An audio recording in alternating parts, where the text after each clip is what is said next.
कुंभकर्णी निद्रा तोड़ना होगा। IBA की हरदमता की नीति नहीं चलेगी। IBA की हरदमता की नीति नहीं चलेगी। IBA की हरदमता की नीति नहीं चलेगी। हम लड़ाई जीते हैं, इस बार लड़ाई जीतेंगे।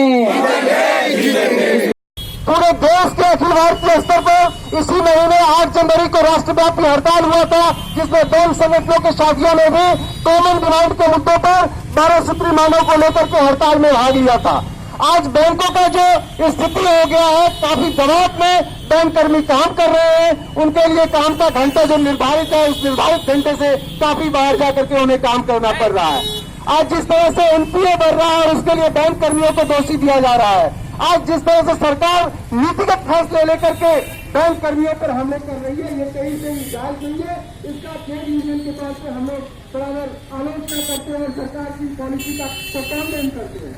आप जानते हैं कि देश के जो ज्वलंत मुद्दे हैं उनको एड्रेस करने के बदले सरकार दिग्भ्रमित करने के लिए दूसरे मुद्दों पर बात करके लोगों को भटकाना चाहती है और लोगों को ध्यान बटाना चाहती है। आज देश के वित्त राज्य मंत्री देश के गद्दारों को खोज रहे हैं, जबकि उन्हें खोजना चाहिए अपने देश में वर्करों की क्या समस्या है, उनको खोजना चाहिए।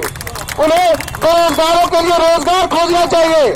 उन्हें देश की गिरती हुई जो अर्थव्यवस्था है वो कैसे रुकेगी, उसकी समस्या का हल खोजना चाहिए, लेकिन वो दूसरे काम को खोजने में लगे हुए हैं। इसलिए साथियों, परिस्थिति गंभीर है और एक बात आज के हड़ताल के पंचसंध्या पे हम जरूर कहना चाहते हैं कि जो लड़ाई आने वाले दिनों में लड़नी है, उस लड़ाई को अकेले नहीं लड़ सकते हैं। आपको यूनाइटेडली लड़ाई करना पड़ेगा, आपको यूनाइटेडली स्ट्रगल करना पड़ेगा और मूवमेंट में जाना पड़ेगा।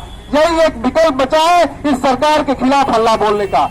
इसलिए आपका जो प्रस्तावित हड़ताल है, इस प्रस्तावित हड़ताल का हमारा अखिल भारतीय संगठन centre of Indian trade union CIQ राष्ट्रव्यापी समर्थन करते हुए कल आपके हड़ताल में, कल और परसों दोनों दिन अपनी पूरी भागीदारी आप तमाम बैंक कर्मियों के संगठन United forum of banking unions के साथ देगी और आपके हड़ताल को मुकम्मल तैयारी करके आपका सहयोग देगी।